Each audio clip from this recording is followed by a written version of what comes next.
आज हम स्टार्ट करने वाले हैं क्लास 9 का तुम्हारा साइंस चैप्टर नंबर 3, जिसका नाम है एटम एंड मॉलिक्यूल्स, परमाणु तथा अणु। तो सबसे पहले हम एक एक चीज़ को समझेंगे कि यहाँ पर परमाणु क्या है, अणु हम किसे कहते हैं, किसने सबसे पहले उसकी परिभाषा दी। तो मैंने यहाँ पे कुछ मेन पॉइंट्स लिखे हैं और बाकी चीज़ें मैं जो बोलूँगा तो उसको ध्यान से सुन के उसको अपनी कॉपी में नोट डाउन जरूर कर लेना। ठीक, तो सबसे पहले हम बात करेंगे यहाँ पर परमाणु की। तो जो परमाणु है, जिसको इंग्लिश में हम क्या कहते हैं, एटम। तो सबसे पहले इसकी जो खोज है वो किसने की है, जॉन डाल्टन ने। जो हम सीबीएसई पढ़ते हैं, एनसीईआरटी पढ़ते हैं, उसके अकॉर्डिंग सबसे पहले जो क्रेडिट जाता है वो किसको जाता है, जॉन डाल्टन को जाता है। ठीक, लेकिन यहाँ पर अगर तुम अपनी एनसीईआरटी बुक में सबसे पहला जो पैराग्राफ है ऊपर का, जब ऊपर से पढ़ना शुरू करोगे तो उसमें कुछ इंडियन ऋषि मुनि के भी नाम आएंगे, जहाँ पे लिखा हुआ है महर्षि कर्ण वगैरह, कि उन्होंने जॉन डाल्टन के इस थ्योरी देने से कई साल पहले भी वो थ्योरी दे चुके थे। ठीक, तो एनसीईआरटी की बुक में पढ़ देना, लेकिन जो एग्जाम के पॉइंट ऑफ व्यू से जो तुम्हें नाम याद रखना है कि अगर क्वेश्चन आता है हु डिस्कवर्ड द एटम या who given the atomic theory in the first, तो इसमें नाम हमेशा याद रखोगे क्या, जॉन डाल्टन। परमाणु की खोज सबसे पहले किसने की है, परमाणु की सबसे पहली जो सिद्धांत है वो किसने दी, तो जॉन डाल्टन नाम बताना तुम्हें उसका। ठीक, अब परमाणु, अब कोई भी चीज़ अगर हमारे आसपास जो बनी है, हमने क्या बोला था कि पदार्थ है, तो परमाणु जो होता है वो भी बहुत ही सूक्ष्म तक कण होते हैं। जैसे धूल मिट्टी जब उड़ते हुए तुम हल्के टिंडल इफेक्ट याद है जो बताया था, टिंडल इफेक्ट में जब उसके छोटे छोटे से डस्ट पार्टिकल जो उड़ते रहते हैं उसको हम क्या कह सकते हैं, एक तरीके से एटम कह सकते हैं। तो जो जॉन डाल्टन है, तुम्हारी बुक में 6 पॉइंट्स लिखे हुए हैं, उस 6 पॉइंट्स को पढ़ लेना। 6 पॉइंट्स में एक चीज़ लिखी हुई है कि atom never can be created और नॉर बी डिस्ट्रॉयड। जो परमाणु है उसको हम ना ही सृजन कर सकते हैं सृजन करने का मतलब उस चीज़ को बनाना, और ना ही उसका विनाश कर सकते हैं। विनाश करने का मतलब उसको मिटा देना बिल्कुल। तो परमाणु जो होता है, ना ही उसको हम सृजन कर सकते हैं, ना ही उसको हम विनाश कर सकते हैं। नेवर कैन बी क्रिएटेड और नॉर बी डिस्ट्रॉयड। ठीक, और सेकंड पॉइंट उन्होंने कही थी कि जो एटम है उसको ना ही हम डिविजिबल है, वो इनडिविजिबल है, मतलब कि इसको हम 2 हिस्सों में तोड़ नहीं सकते। ठीक है, अविभाजित है, जिसको हम 2 हिस्सों में तोड़ नहीं सकते। ये सब थ्योरी जो है किसने दी है, जॉन डाल्टन ने दी है। ठीक, तो तुम अपनी बुक में जब पढ़ोगे तो तुम्हारे पास 6 पॉइंट्स है। तो अगर कभी भी पेपर में पूछ लिया जाता है कि what is the theory, atomic theory of John Dalton, परमाणु सिद्धांत, जॉन डाल्टन का परमाणु सिद्धांत क्या है, तो तुम्हें वो 6 पॉइंट्स बुक में से याद करने होंगे। मैंने यहाँ पे 6 पॉइंट्स नहीं लिखे हैं, लेकिन बुक में से तुम्हारे लिखे पड़े हैं, उसमें से याद करोगे। ठीक, एक टॉपिक आता है तुम्हारे उसके अंदर से जो थोड़ा सा इंपॉर्टेंट है, लॉ ऑफ कंजर्वेशन ऑफ मास, जिसमें कहते हैं हिंदी में द्रव्यमान संरक्षण का नियम। जिसका मतलब क्या होता है कि अब कोई परमाणु है तो रासायनिक अभिक्रिया में तो भाग लेगा ही लेगा।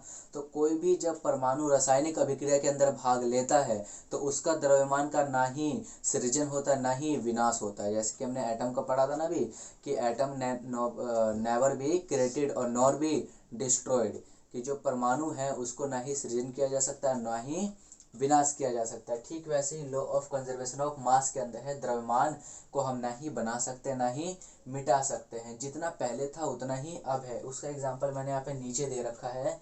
जैसे कि देखोगे 2H2 प्लस O2, यहाँ पे मैंने वाटर बनाने की कोशिश की। यहाँ पे H2O से क्या बनता है, वाटर बनता है। H यहाँ पे हाइड्रोजन, O से ऑक्सीजन। इसका तुम्हें एटॉमिक मास, परमाणु द्रव्यमान याद करना होगा, तुम्हारे टीचरों ने लिखवाया भी होगा साथ में। तो यहाँ पे क्या है, देखो 2 का 2 इंटू हाइड्रोजन का कितना होता है, 1 होता है। फिर यहाँ पे कितने हाइड्रोजन के मॉलिक्यूल्स, यहाँ पे 2 हैं, तो इंटू 2 कर दिया, तो आंसर कितना है, 2 1 2 एंड 2 2 4। ऑक्सीजन का कितना होता है, 16 होता है, 16। इंटू में कितना चल रहा है, 2, यहाँ पे 2 है इसलिए 2 से इंटू करेंगे, तो 16 2 32, और दोनों को प्लस कर देंगे तो कितना है, 36। तो ये तो हो गया बनने से पहले, रासायनिक अभिक्रिया में बनने से, भाग लेने से पहले। ठीक, अब भाग लेने के बाद की बात देखते हैं, क्या लिखा हुआ है, 2H2O, मतलब 2 इंटू 1 इंटू 2, और यहाँ पे ऑक्सीजन अलग है, अलग के लिए हम लगाते हैं बीच में प्लस का साइन, फिर ऑक्सीजन का 16, और ये 2 इसके साथ भी है, तो इसका मतलब क्या, इंटू 2, तो 2 1 2 2 2 4, प्लस का प्लस, 16 2 32, और प्लस करोगे तो कितना, 36, और यूनिट के लिए हम यहाँ पे लगाते हैं क्या, यू। तो देखोगे दोनों तरफ जो वैल्यूज है कैसी आई है, इक्वल आई है। तो इसका मतलब ना ही द्रव्यमान का सृजन हुआ, ना ही इसके अंदर विनाश हुआ, दोनों बिल्कुल सेम वैल्यूज है। तो यही बताता है मैं लॉ ऑफ कंजर्वेशन ऑफ मास में। ठीक, सेकंड टॉपिक इंपॉर्टेंट है यहाँ पे, लॉ ऑफ कांस्टेंट प्रोपोर्शन, स्थिर अनुपात का नियम, कि ratio will be constant of atom in a reaction. रासायनिक समीकरण में परमाणु का अनुपात जो हमेशा समान रहता है। कभी ऐसा नहीं होगा कि इधर की एक परमाणु है तो उधर जाके बढ़ जाएगा, ऐसा नहीं होगा। जैसे कि हमने द्रव्यमान का पढ़ा, जितना इधर द्रव्यमान है उतना ही उधर होगा, ठीक वैसे ही जितना इधर अनुपात है उतना ही उस साइड में जाके होगा। उस साइड मतलब कि रासायनिक अभिक्रिया में भाग लेने के बाद भी होगा, ठीक है, केमिकल रिएक्शन के बाद भी होगा। जैसे कि एग्जांपल में मैंने यहाँ पे दे रखा है, तो यहाँ पर मैंने इसका एग्जांपल दिया है लॉ ऑफ कांस्टेंट प्रोपोर्शन का, कि यहाँ पर चीज़ जैसे H2O है, तो H2O का मतलब क्या है, इसका एटॉमिक मास लिखा मैंने 1 और इसका हाइड्रोजन का लिख दिया 2। फिर यहाँ पे रेशियो लगाया, अनुपात के लिए हम क्या लगाते हैं, यहाँ पे दो बिंदु से लगाते हैं, पॉइंट लगाते हैं, रेशियो लगाते हैं। फिर ऑक्सीजन का कितना 16, तो 2 1 जा 2 और 16 का 16, 2 से डिवाइड करोगे तो 2 1 जा 2 एंड 2 8 जा 16, तो रेशियो कितना आ गया 1:8। तो ये कांस्टेंट जो वैल्यू होती है वो हमेशा वाटर के अंदर फिक्स होगी। कभी भी तुम वाटर का केमिकल रिएक्शन बनाओगे, रासायनिक समीकरण बनाओगे, तो ये 1:8 ही आएगा, चाहे कोई सा भी बना के देख लेना, ठीक। उसके बाद आते हैं, जब ये जो हम तुमने पढ़े होंगे 118 एलिमेंट्स, पीरियोडिक टेबल पढ़ा है ना, hydrogen, helium, lithium, barium, boron, carbon, nitrogen, oxygen. तो ये जो 1 से लेकर तुम 20 30 118 जो याद करते हो, उसका नाम कोई करण तो होगा, कोई नाम रखने वाला तो होगा। जैसे तुम्हारे सबने, तुम सबके नाम तुम्हारे माँ बाप ने रखे होंगे, माँ बाप ने वहाँ पे रखे होंगे कि इसका राम, श्याम, सोहन, मोहन, गीता, बबीता, इस तरीके से। तो यहाँ पर साइंस की भाषा में भी, केमिस्ट्री की लैंग्वेज में भी यहाँ पे नामकरण होते हैं। नामकरण करने वाला कौन है यहाँ पर, इनका हेड IUPAC, जिसको शॉर्ट फॉर्म में कहते हैं। इसका पूरा नाम क्या है, international union of pure and applied chemistry. Chemistry के अंदर जितनी भी चीज़ें होती हैं, केमिकल रिएक्शन के अंदर जितने भी नाम रखे जाते हैं, उसको कौन रखता है यहाँ पर, IUPAC रखता है, ठीक है। फिर अगला आते हैं, परमाणु के बारे में हमने पढ़ लिया, इतनी चीज़ें थी परमाणु के बारे में। अब आते हैं अणु, मॉलिक्यूल्स। तो अणु यहाँ पे क्या है कि परमाणु, मैंने शॉर्ट लैंग्वेज में लिखा है, दो तरीके से इसको तुम बोल सकते हो। परमाणु के समूह को अणु कहते हैं, the group of atom is called molecules. या फिर ये भी कह सकते हो कि दो या दो से अधिक परमाणुओं की संख्या को हम अणु कहते हैं, द ग्रुप ऑफ 2 और more than 2 atom is called molecules. जैसे एग्जांपल में देखोगे, ऑक्सीजन, ऑक्सीजन कितने से मिलके बना है, एक और एक, दो ऑक्सीजन से मिलके बना है। हाइड्रोजन किससे मिलके बना है, एक और एक हाइड्रोजन से मिलके बना है, दो हाइड्रोजन से। CO2 किससे मिलके बना है, देखो COO, एक कार्बन और दो ऑक्सीजन। ठीक वैसे ही हाइड्रोजन वाटर भी बनेगा, दो हाइड्रोजन और एक ऑक्सीजन। तो दो या दो से ज़्यादा जब परमाणु एटम्स मिलते हैं तो क्या बनाते हैं, एक मॉलिक्यूल्स, अणु बनाते हैं, ठीक। अब तुम्हारे बुक में ये आजकल ज़्यादा इंपॉर्टेंट चल रहा है, परमाणुकता, एटोमिसिटी। परमाणुकता क्या होती है, जब कोई भी अणु जब बनता है तो उसके अंदर परमाणु की संरचना की हम ऐसे कह सकते हैं कि उसके अंदर की पावर, कि कितने नंबर में एटम्स उसके अंदर प्रेजेंट है, उसकी कितनी पावर्स वो शो करता है। तो उस चीज़ को हम क्या कहते हैं, एटोमिसिटी, परमाणुकता कहते हैं, ठीक। तुम्हारे बुक में दे रखा होगा mono atomic, di atomic, poly atomic, tetra atomic, इस तरीके से दे रखा होगा, एकल परमाणुकता, द्विपरमाणुकता, त्रिपरमाणुकता। तो चीज़ों को एक बार पढ़ लोगे, बिल्कुल सेम चीज़ है कि उसके अंदर कितने नंबर ऑफ एटम, कितने नंबर ऑफ परमाणु आ रहे हैं उस अणु के अंदर। जैसे कि अगर मैं O2 की बात करूं, इसके अंदर कितने परमाणु आ रहे हैं, एक और एक, दो परमाणु आ रहे हैं, तो इसको हम कहेंगे द्विपरमाणुकता, डाई एटॉमिक। इस तरीके से इन चीज़ों को हम बताते हैं। फिर इस चैप्टर के अंदर एक जो सबसे ज़्यादा जो क्वेश्चंस आते हैं वो आते हैं तुम्हारा मॉलिक्यूलर मास, मॉलिक्यूलर मास, जिसको हिंदी में कहते हैं आणविक द्रव्यमान। अब यहाँ पे देखो मॉलिक्यूलर मास यहाँ पर क्या है, अगर जब तुम्हें एटॉमिक मास सब चीज़ का याद हो जाएगा, कम से कम 1 से लेकर 20 तक तो ज़रूर याद रखना, ठीक है। अगर 1 से 20 तक तुम्हें मॉलिक्यूलर मास अगर याद नहीं हो पाएगा, एटॉमिक मास याद नहीं हो पाएगा, तो तुम इस क्वेश्चन को सही से नहीं कर पाओगे, ठीक। अब जैसे कि नॉर्मली मैं ले लेता हूँ, वाटर के लिए ही निकाल लेता हूँ, ठीक। मैंने एग्जाम्पल में एक छोटा सा एग्जाम्पल ले लिया, क्या, वाटर, H2O। इसका मुझे मॉलिक्यूलर मास निकालना है, आणविक द्रव्यमान निकालना है। तो मुझे पता है हाइड्रोजन की कितनी होती है, 1 होती है, लेकिन हाइड्रोजन के साथ कितने नंबर है, हाइड्रोजन के 2 हैं, तो इंटू में 2। और जब कभी भी दूसरा एटम आता है, जब चेंज हो जाता है, तो बीच में लगाते हैं हम प्लस। ऑक्सीजन, ऑक्सीजन का मुझे पता होता है 16, तो 2 1 जा 2 प्लस 16, और 16 और प्लस को 2 कर दोगे तो कितना 18। अब देखो जब भी तुम मैथ करते हो तो उसके अंदर मीटर, सेंटीमीटर, किलोमीटर, सेकंड कुछ तो करते हो, तो इसकी यूनिट क्या है, इसकी यूनिट लगाते हैं हम यू। यूनिट के लिए हम लगाते ही क्या है, इसके लिए यू लगाते हैं। अब सेम ऐसे ही एक मान लो कि जैसे मैं यहाँ पे देता हूँ तुम्हें KOH, मैंने यहाँ पे लिख दिया KOH। तो के पोटेशियम का मुझे पता होता है, यहाँ पे होता है 39। यहाँ पे ऑक्सीजन चेंज हो गया, ऑक्सीजन चेंज हो गया तो मैं लगा दूंगा प्लस। ओ ऑक्सीजन का कितना होता है 16, फिर लगा दूंगा प्लस क्योंकि चेंज है। हाइड्रोजन का होता है कितना 1, तो इसको प्लस कर दो 39 प्लस 1 40, 40 एंड 16 कितना 56 यू।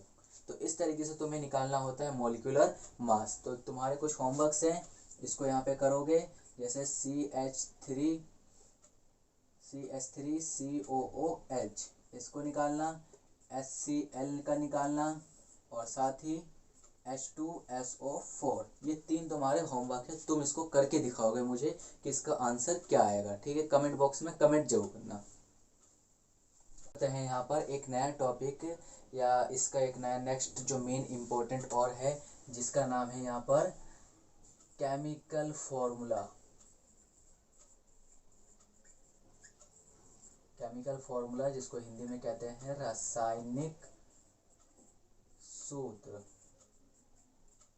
अब यहाँ पे केमिकल फॉर्मूला क्या है, रासायनिक सूत्र क्या है, कि जब तुम ये सब जो कोई फॉर्मूला बनाते हो ना, तो उसको बनाने का भी एक तरीका होता है कि ये चीज़ बनेगी तो क्यों बनेगी। अगर मैंने वाटर लिखा है H2O, तो मैं H2O को मैं सिर्फ H2O ही क्यों लिख सकता हूँ, क्या मैं HO2 नहीं लिख सकता, क्या मैं 2HO ऐसे नहीं लिख सकता, क्या ये गलत है। तो क्यों है, रीज़न होना चाहिए। तो उसका रीज़न हमें पता है कैसे, इसकी मदद से केमिकल फॉर्मूला।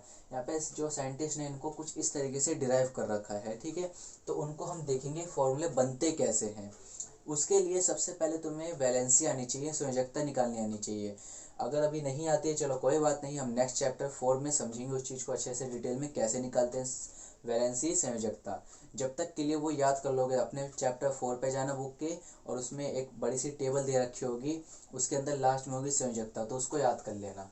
अब देखो जैसे कि मैं इसका एग्जांपल ले लेता हूँ वाटर का, कि मैंने H2O ही क्यों लिखा। यहाँ पर कौन सा एटम है मेरे पास, हाइड्रोजन का है, फिर दूसरा कौन सा है, ऑक्सीजन का है, ठीक। इसकी संयोजकता तुम्हें याद होनी चाहिए। हाइड्रोजन की जो संयोजकता वैलेंसी होती है वो होती है 1 प्लस की, क्योंकि जब कोई भी केमिकल फॉर्मूला बनता है, केमिकल रिएक्शन बनता है, समीकरण बनता है, तो प्लस और माइनस के मिलने से बनता है। ऑक्सीजन का क्या होता है 2 और साथ में माइनस। अब हम क्या करते हैं, क्रॉस मल्टीप्लाई। मैथ के अंदर तुमने बहुत की होगी, इसके अंदर भी करनी है, तो क्रॉस मल्टीप्लाई करनी है। अब देखो H के साथ कौन आ गया 2, तो इसको लिखते हैं हम 2 छोटा सा, फिर O के साथ 1, तो 1 नहीं, कुछ भी नंबर नहीं होता तो उसका मतलब क्या होता है 1 ही होता, तो लिखोगे नहीं तो भी चलेगा। तो ये हमारा H2 क्या बन गया, वाटर बन गया, ठीक है। H2 हमारा क्या बन गया, वाटर बन गया, ठीक। एक दूसरा एग्जांपल देखोगे, जैसे कि मैंने ले लिया एक HCl, यहाँ पे मैंने लिया एक H, यहाँ पे लिया मैंने एक Cl, क्लोरीन, ठीक है। 17 नंबर पर आता है। तो हाइड्रोजन का देखोगे तो कितना होता है 1 प्लस, और Cl का जो होता है वो कितना होता है 1 माइनस। तो इसके अंदर देखो चीज़ें कैसी हो गई, सेम हो गई। तो यहाँ पर मैं सिर्फ क्या लिख दूंगा, यहाँ पर मैं लिखता नहीं हूँ, यहाँ पे पहले ऑलरेडी मैं लिख चुका हूँ। यहाँ पे देखोगे क्या फॉर्मूला बनेगा HCl, क्योंकि दोनों के अंदर 1 1 है, तो हमें 1 लिखने की जरूरत नहीं है, ठीक। तीसरा एग्जाम्पल में दे, अब देखो एक यहाँ पे हम दूसरा एग्जांपल लेते हैं NaOH। तो NaOH के अंदर 2 फॉर्म होती है, जिसको हम कहते हैं, सबसे पहले इसका नाम याद रख लेना, जिसको हम कहते हैं सोडियम हाइड्रोक्साइड, हाइड्रोक्साइड, जिसका नाम है सोडियम हाइड्रोक्साइड। इसके अंदर Na और OH अलग 2 हैं, क्योंकि हमेशा जब भी हम केमिकल रिएक्शन बनाते हैं 2 2 की फॉर्म में बनाते हैं, 3 के फॉर्म में नहीं बनाते। अगर तुम ये सोचोगे कि Na का अलग हो गया, ऑक्सीजन का अलग हो गया, हाइड्रोजन का अलग हो गया, तो वो तुम्हारा गलत हो जाएगा। तो यहाँ पे क्या लेना है Na, सोडियम को क्या लिखते हैं, किससे डिनोट करते हैं, सिंबल Na से, फिर साथ में हाइड्रोक्साइड का क्या होता है OH होता है। तो सोडियम की वैलेंसी संयोजकता होती है 1, और जब 2 चीजें एक साथ आती तो हम पीछे वाले का देखते हैं। पीछे कौन है मेरा, हाइड्रोजन, हाइड्रोजन की वैलेंसी अभी तक मैं कितना ले रहा था 1, तो ये हो जाएगा 1, और ये होता है माइनस का, ये होता है प्लस का। अब तुम कहोगे कि यहाँ पे प्लस था यहाँ पे माइनस कैसे होगी, ये पेयर्स जब बनते हैं तो इसके अंदर चेंजेस होते हैं, तुम क्लास 10th में जाके समझोगे चीज को। तो याद रख लेना OH का होता है 1 माइनस। अब इसकी क्रॉस मल्टीप्लाई कर दोगे तो क्या बन जाएगा NaOH, जो मैंने यहाँ पर ऊपर लिख रखा है, ठीक। तो ये था तुम्हारा केमिकल फॉर्मूला, रासायनिक सूत्र। तो आई होप तुम्हें समझ में आया होगा। मिलते हैं नेक्स्ट चैप्टर के साथ एक नई वीडियो में। Thank you.